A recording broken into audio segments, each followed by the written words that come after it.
Ladies and gentlemen, welcome to this webinar. Good morning, good evening from wherever you're joining us from. We are really excited that you've taken the time to join us in this webinar where we'll be introducing you to a tool that can help you measure or assess the quality of work, particularly quality of work associated with Jobtech platforms in Africa. Now, my name is Mangeni, and I'm part of the venture building team here at the Jobtech Alliance. And just to walk you through what we are hoping to achieve by the end of this webinar is we're going to discuss why this tool is important for all of us. I know we are different stakeholders on this webinar, so just understanding why it's important.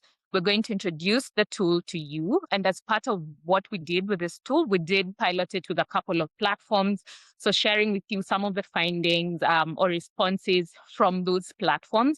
And we're going to walk you through how you can use or deploy this tool as part of your work and how you can get involved. Now, before all that, what is Jobtech?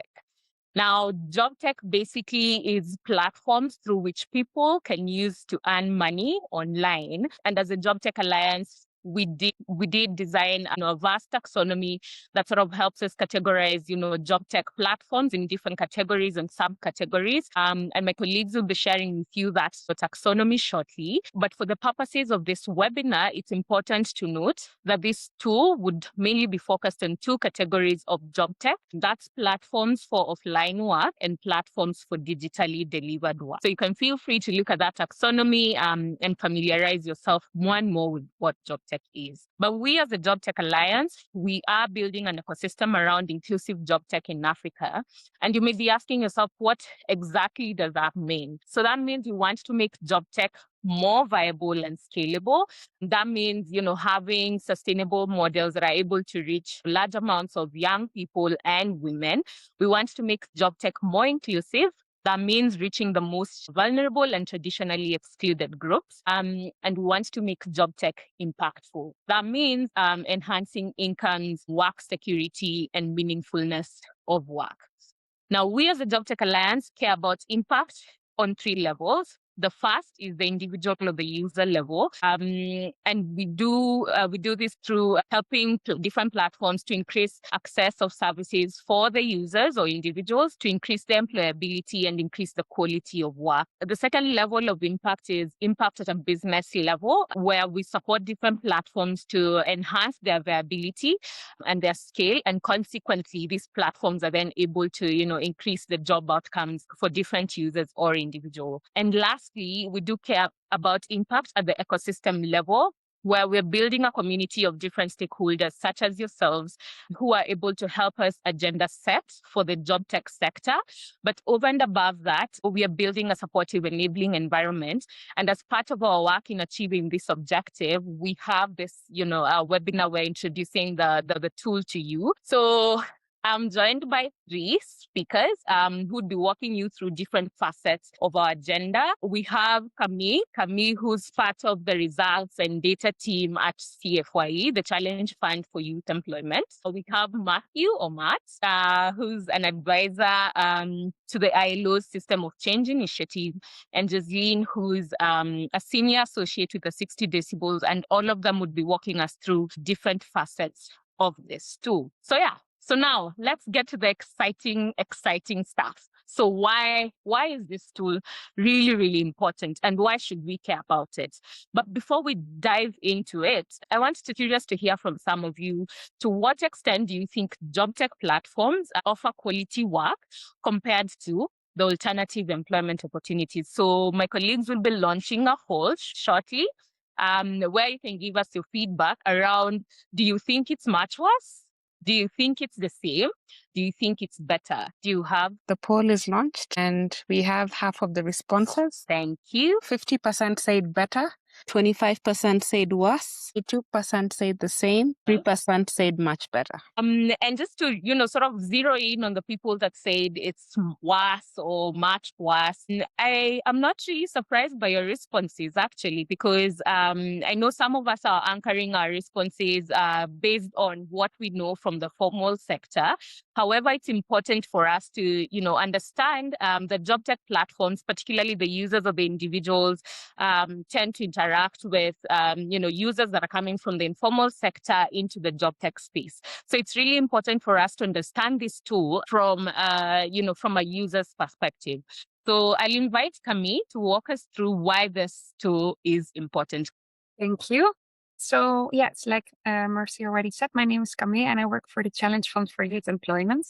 And for the ones that are not familiar with the Challenge Fund for Youth Employment, I just want to give you a very quick overview of what the fund is and what we aim to do. So as the Challenge Fund for Youth Employment, we aim to create decent employment for 200,000 young people in Africa. And at least half of these 200,000 jobs should be for young women. And we do that, we create those jobs by launching challenge calls and we select implementing partners. And these implementing partners, we provide with co-investment and technical assistance so that these implementing partners can start creating jobs. So far, we already launched 7 calls and we are already working in 11 countries across Africa. And we're currently working with 70 implementing partners. So as you can imagine, with such a number of implemented partners, we can learn a lot and we can make a lot of observations. And one of the observations we made in our portfolio is that more than half of all these projects have some digital element. And these 36 projects which have a digital element, they aim to create more than 121,000 jobs. So that's quite a large number. And we also see that all these projects are created in different categories of job tech. So like we already heard in the introduction, we have different categories and we see that our implementing partners are active across all these different categories. So we have implementing partners that focus on linking people to offline work, to online work. We have implementing partners that focus on skill building or digital skill building. So we saw that we have a growing number of digital jobs, but these jobs are also quite new. So we also found out that it's quite hard to know what the quality of these jobs is. Like I said in the introduction, as the Challenge Fund for Youth Employment, our goal is also to create decent jobs. And that's where it comes together, because how do we know if these digital jobs are decent? What is the quality of these digital jobs? And that's also why, as the Challenge Fund, we are very happy with this tool, because we can really see that this tool can provide us with insights on the quality of these digital jobs. So for us, it's very, very handy and it comes in very useful to know how we are doing as a fund. But also as an employer, this can be very useful, because also as an employer, it can be hard to estimate what is good and what is good enough for a digital job. So this tool can also really help our implementing partners and businesses to also get a better understanding of the quality of the digital jobs they are creating. So we really see the added value of this tool for programs like ours, but also for really the digital businesses. And then I would like to hand over back to you, Mercy. Thank you. Thank you so much for that, Camille. And it's really, really important for donors such as yourselves or funders such as yourselves to be, involved in what decent work looks like. And I know, there's a couple of questions in chat, and I know Matt is already jumping on it.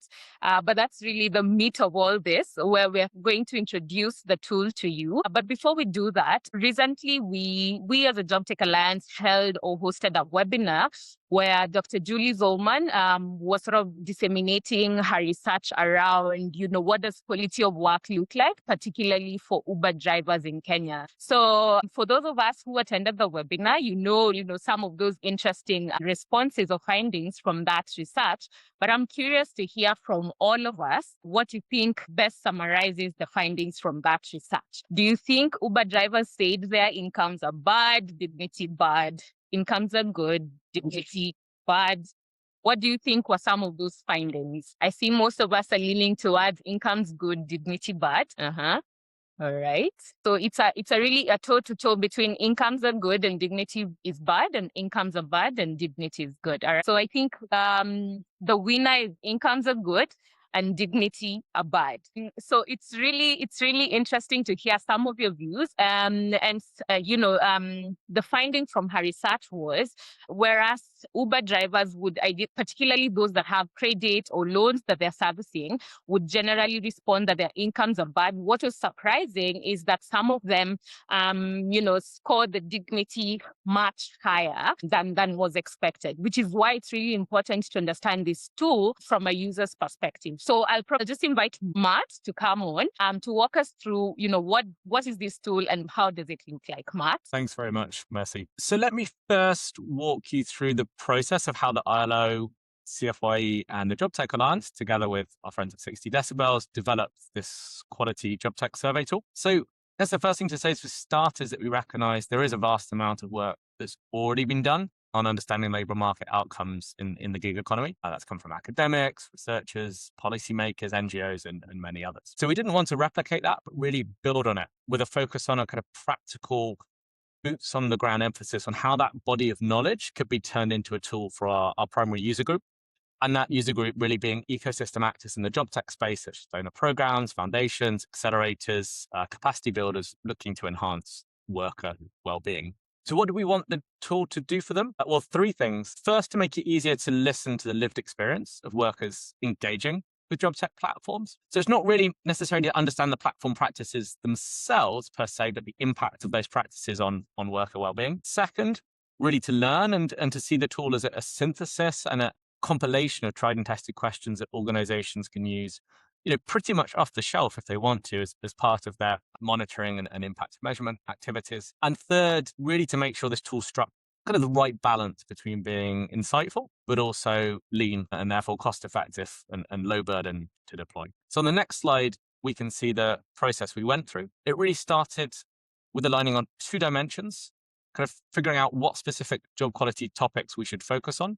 And then in turn, what questions would we be asking to understand each topic. Now, job quality, as many of you know, is so multi-dimensional. And our starting point was the ILO's kind of 10 substantive elements of the decent work agenda. It's already been questions in the chat around kind of what does kind of decent employment and decent work look like in practice. We then looked across the job tech taxonomy that Mercy shared earlier and align that with globally recognized kind of occupational classifications. We then started to engage with others who've thought, really deeply about this space, such as Fair Work and others. And finally, we compiled a big long list of survey questions from existing resources, such as the EU, the United Nations, academics, OECD, and many others. And that long list was then whittled down into more of a short list, and a pilot begun with, as has been mentioned, CFYE implementing partners to test and validate them. And that's what we're really excited to share today, is some of the emerging insights from this pilot as well as the tool itself. So as you'll see on the next slide, as it stands, the survey is about,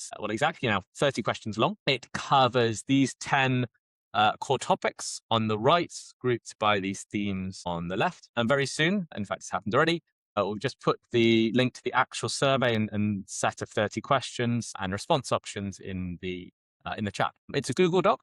We would absolutely love to get your thoughts on it, either now in real time as you're listening to us talk, or after the webinar. And as you'll hear from 60 Decibels in a second with some of the insights from piloting this tool, the questions we're asking ourselves, and we'd love to hear from you on, are these the right themes and topics? Are we missing anything? Are these the right survey questions to ask? We'd really appreciate your insights on that. So Mercy, let me hand it back to you before we go into insights in the pilots. Great, thanks, Matt. And I think that's a good segue to just hear from the rest of us on the call what we think people were saying around what's important aspects of work for them before we hear from 60 Decibels around the pilot that they did. So what do you think are the most important aspects that people care about when talking about quality? So I see more people are leaning towards income reliability, sufficiency, and fairness of income.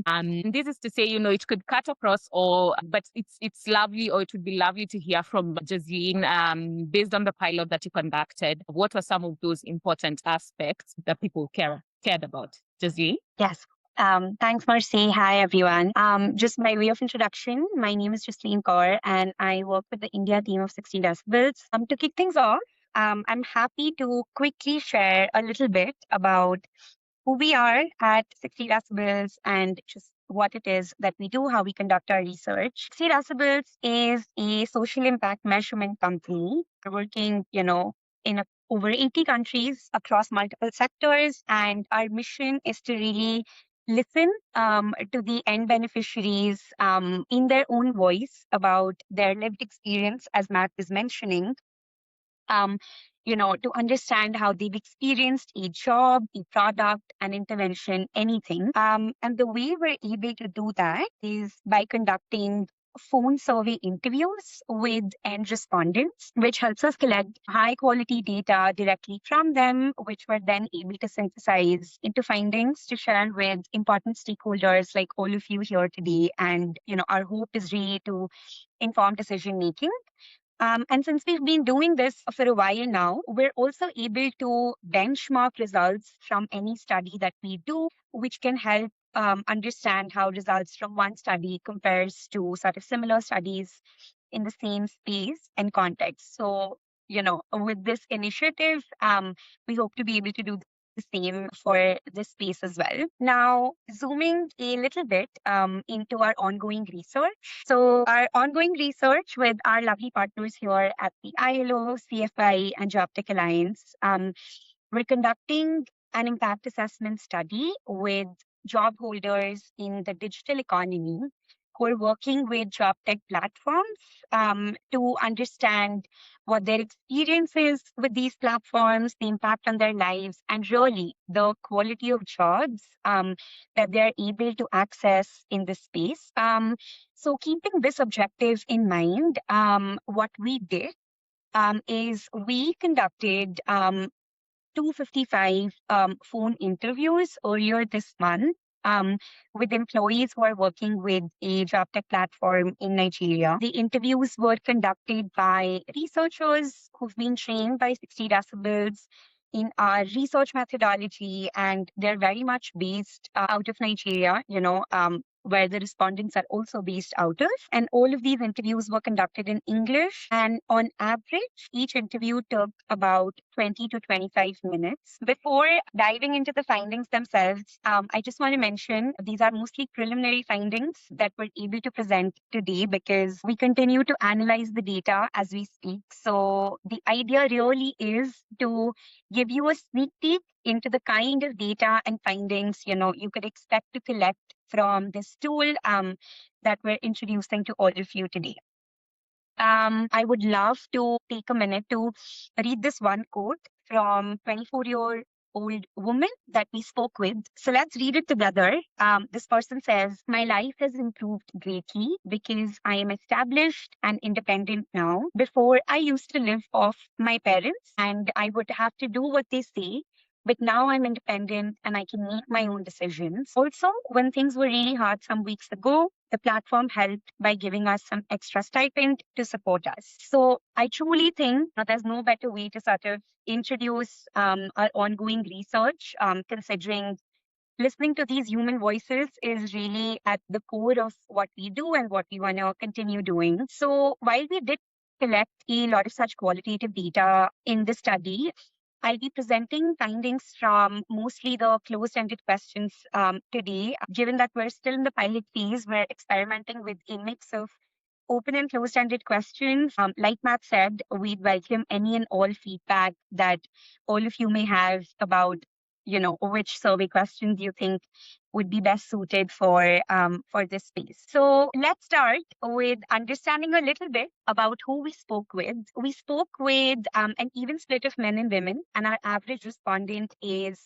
28 years old. Employees have been working with the platform for a year and a half. Now, we wanted to make sure that they've had enough experience with this platform to be able to really comment on their experience. And most of them report having a legal contract with the platform, which is also something that we really wanted to sort of, inquire. So now going on to the metrics, I'll start with the impact metric that we most commonly use and have found to be, the most comprehensive one when measuring social impact. So it's the quality of life metric, which is where we ask respondents to reflect on, not just one single aspect of their life, but really any direct or indirect impact that they may be feeling as a result of, in this case, engaging with the job. And as we can see on the screen, 9 in 10 employees that we spoke with report that their quality of life has improved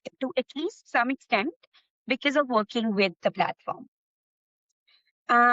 Moving on to the next metric, the theme of skills and development, which is so critical to the sector of quality jobs in general. So we wanted to understand the impact on employees' skills and skills that are transferable, which can sort of come handy at any job or workplace that someone might be at. So the way this question was asked is exactly the way it's written on the screen.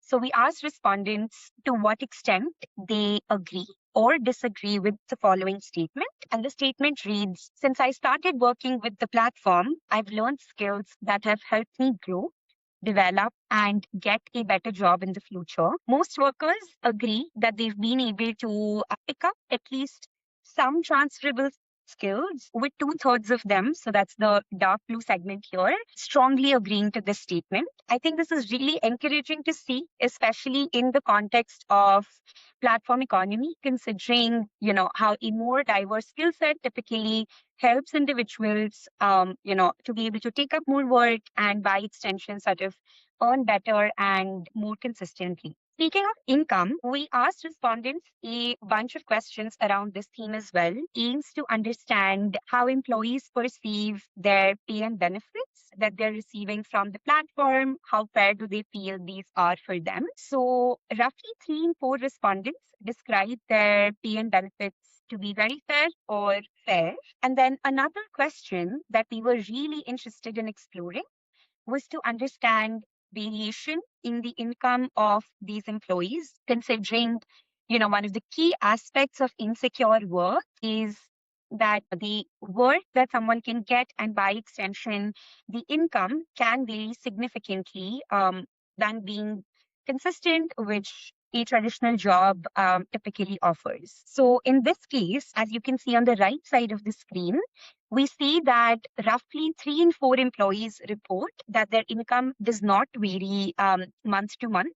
And then of the remaining, almost a fifth say that it varies to some extent. And then a handful, which is the 5%, sort of the dark red segment, say that it varies to a large extent. Another important theme relevant to the space is financial vulnerability and resilience, considering, again, just the nature of work and hence the even more heightened need for individuals to have safety nets. So we asked a hypothetical question to respondents. We asked them if they had to come up with funds to cover an unexpected emergency within the next month. How easy or difficult would that be for them? And we found that 2/3 of the respondents said that it would be very easy or somewhat easy for them to come up with these emergency funds. And over a fifth, which are the red segments here on the screen, said that it would be difficult for them to do this. So, at this point, this indicates to us that there is varied financial resilience, which is unsurprising. And there seems to be opportunity for this platform, presumably for the sector, to support individuals like these in the platform economy with improving their resilience to financial shocks.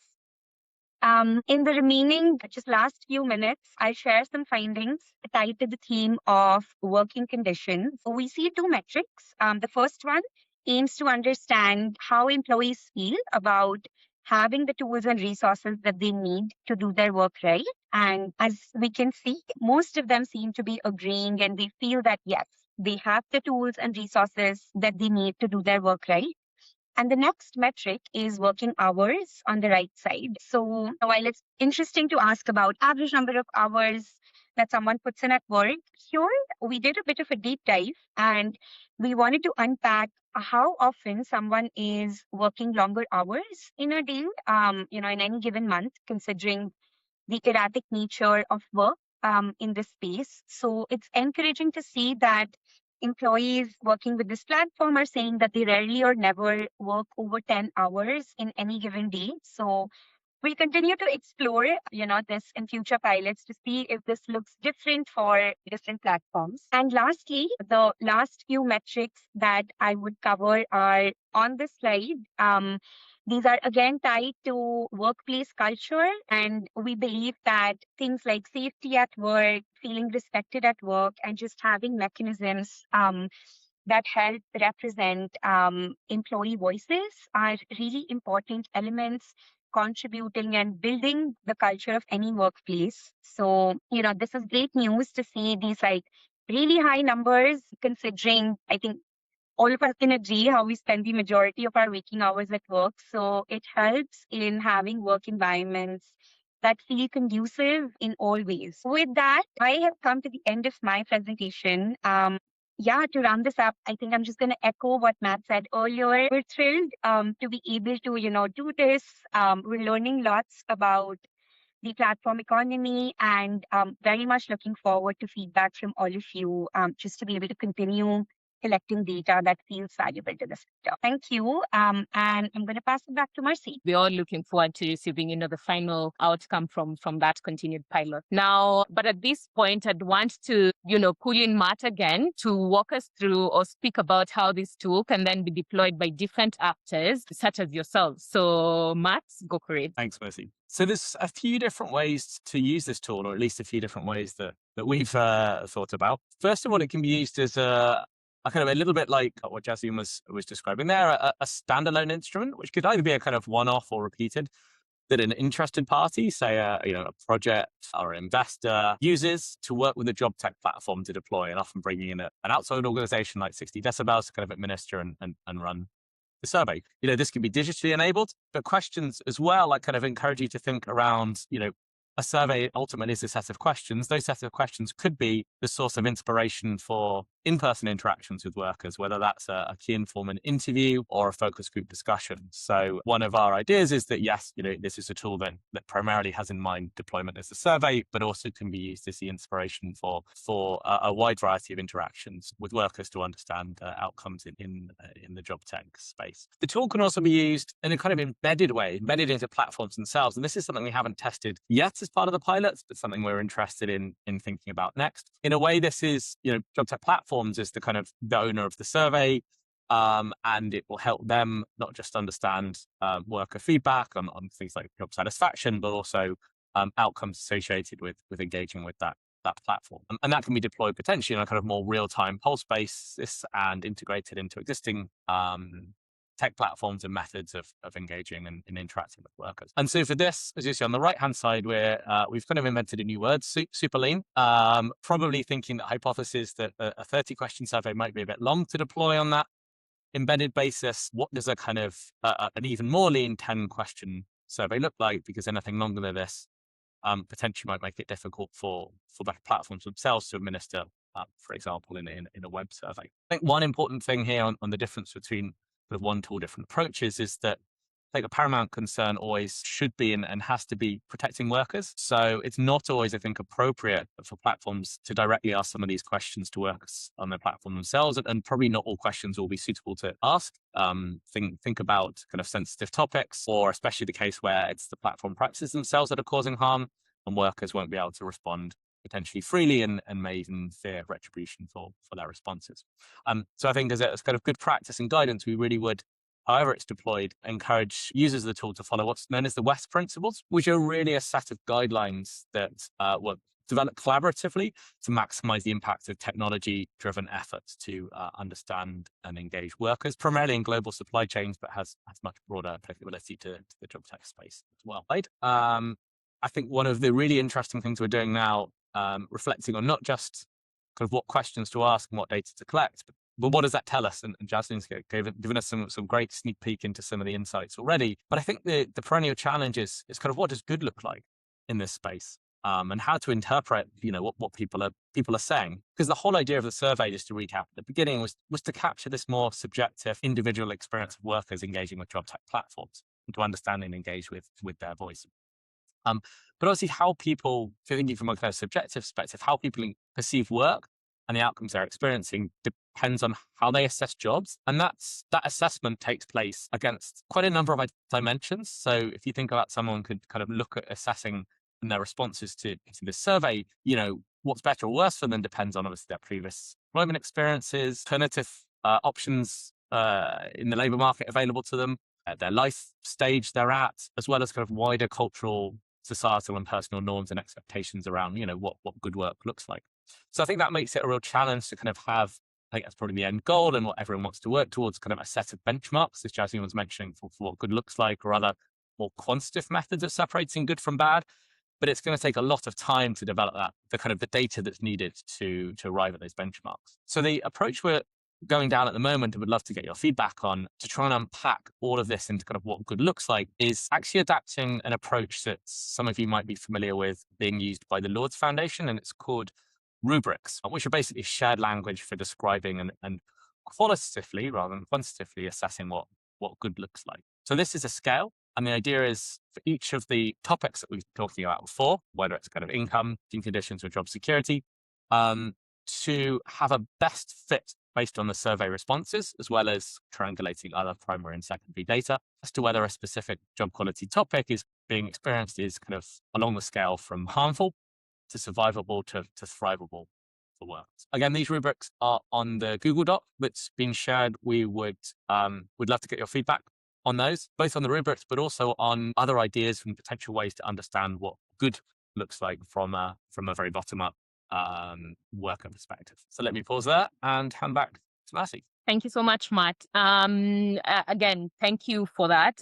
Probably we'll start with you, Jasleen. There was a question around the metrics on worker engagement, which seemed to sort of be correlated to, the metrics that you presented. So curious to hear, your thoughts around, what metrics that, you incorporated other than the ones you presented. Thanks, Mercy. So to understand worker engagement, I want to see the first one that I would mention is something called the Net Promoter Score, which I'm sure many of you would be familiar with because it is a widely used metric in the sector. We at 60 Decibels, we use it in pretty much all of our surveys across all sectors. So the way that question is asked to respondents is, we ask them on a scale of 0 to 10, how likely how likely are they to recommend, in this case, working with the platform to a friend or family member or a colleague. And so that's a rating scale question because, we're in the pilot phase and we were able to ask some open-ended questions as well. So we do follow it up to understand what some of those drivers of satisfaction or dissatisfaction are. So I want to say that is the primary metric with regards to worker satisfaction and engagement that we would rely on. And Jasleen, did the responses vary across the platforms that you piloted with? We're still in the process of collecting the data, as I said. So we have, my gut says that yes, it's going to vary because I think the platforms that we're piloting this with do, vary slightly in terms of sort of what they offer to the employees, in terms of flexibility, working hours, the kinds of jobs that they could access. So I would say yes, I think so. We'll find out. Nice. Good. And just for context, for those that joined later, this research focuses on two categories of job tech. That's platforms for offline work and platforms that deliver online work. Now, moving on to Matt, there was a question around why ILO is involved in this collaboration. Through this collaboration, what exactly do you hope to achieve from this? For those who don't know, the ILO, we're the UN agency for the world of work, and the particular initiative that I work with is known as the Systems Change Initiative. So really that's looking at innovative, systems-driven ways to create more productive and decent work opportunities, and particularly in Sub-Saharan Africa, but also around the world. One of the things that's we've noticed over the years is if you kind of conceptually think of different ways to measure decent work, you can measure it at the kind of the level of system level, kind of labor market outcomes, more structural policies, macro considerations. You can look at it at the level of kind of businesses and employer practices. So a lot of work has obviously gone on in the job tech space and in the gig economy, understanding specific platform practices. There's also, obviously, at the end of the day, ultimately, everyone's trying to drive towards positive outcomes for individual workers themselves. So kind of understanding the outcomes at the individual worker level is really important, but also kind of quite tricky. So one of the things we discovered was that what would really help will be a kind of practical, off-the-shelf tool that people could use and then adapt as necessary, according to their context. Say, well, look, if I'm going to go and talk to workers about to understand job quality, this is what I can use. Given that, thinking of a typical, let's say, a development project here, or perhaps even an investor into the job tech platforms, this is going to be one of the many topics they have to understand and unpack. So the ability to kind of sit down and deeply engage and think about, decent work and job quality is multidimensional. The 10 issues, here's what we should, it's a long process. So we just wanted to make that easier for them. It's not saying it's the single source of truth or the way to do it, but recognizing it's a really important consideration, one of many important considerations. So we wanted to kind of accelerate that process. And I think ultimately there's the truism of what kind of gets measured, gets managed. And I think, encouraging that kind of more data, more understanding on the lived experience and worker voice is, I think, a critical missing piece of the puzzle across many sectors. I think when you're looking at quality of work, but I think particularly in the job tech space where, we know that there's still a number of questions around kind of what good looks like when we're thinking about, optimum levels of job flexibility, job security, depending, as I said earlier, on very varied worker personal circumstances. Absolutely. Thanks, Matt. And another question to you is around the tools specifically. I know, different people have not had a chance to look through it in depth, but there's a question around, does the tool sort of, have a comparison metrics between the past income, past job experiences? Does the tool sort of, have that in consideration? Not explicitly drawn out in terms of what were you earning before, what were you earning now, what was your job security before, what job security now. What we were looking for is kind of perceptions of kind of levels of satisfaction now, ability to balance work-life obligations. However, of course, those perceptions are often driven, as I was mentioning before, by both kind of available alternatives and what people were doing beforehand. So it's not explicitly called out, but it is obviously, a part of the mix when people are responding to the survey and kind of evaluating their current work. One of the natural things is to kind of look at what they were doing in the past or what they could be doing instead. Did you do sort of a comparison of, historical incomes when you're doing your pilot? No comparisons with historical income. I think the one question that we are testing out is to understand how that compares to living wages, given that that is something that is, spoken lots about in the sector. So we're still experimenting though with living wage, because I know how as a concept it continues to be a very light conversation. Got it. Thanks, Jasleen. And then lastly, I think maybe we can throw this to Matt. I know it may not probably be in this scope, but generally for those that do 9 to 5 office work, is there sort of a definition of decent work? Yeah, and I think this is a really important question because, how much to disaggregate the data and the insights based on kind of typologies of respondents. So kind of one I think that's being suggested here is, is it useful to kind of look at those who've come from maybe an office setting to engaging 9 to 5 office setting to engaging with a job tech platform? Would their responses and the way they're perceiving the quality of work differ quite significantly from those who are maybe coming, straight out of education or underemployment? And I think that's really important. And I think is kind of part of going back to interpreting the data. I think that's one lens of which the data can and should be cut. I'd actually be really keen to hear if people suggest other ways to do that. Obviously by gender is a typical one. It could be by skill level, if there's lots of different kind of roles within one company. Yeah, as mentioned there, obviously their previous employment situation is one. Are there others that people can think of? Because I think that really is key to drawing out actual insights from the data and understanding not just kind of aggregate picture of quality of work, but one that is very much around not necessarily individual, but kind of typologies of labor market pathways and outcomes. Thanks, Matt. Now, how then can you get involved? And A, is by giving us feedback on or commenting on the tool itself, which has been shared with you. So we request that you do so by Friday, this Friday end of day. What that would do would collect that feedback and comments and sort of use that to update the tool. And that tool would then be emailed to you, or you can find it on the Jobtech Alliance website by next week. So please feel free to feed into that tool with your comments and feedback.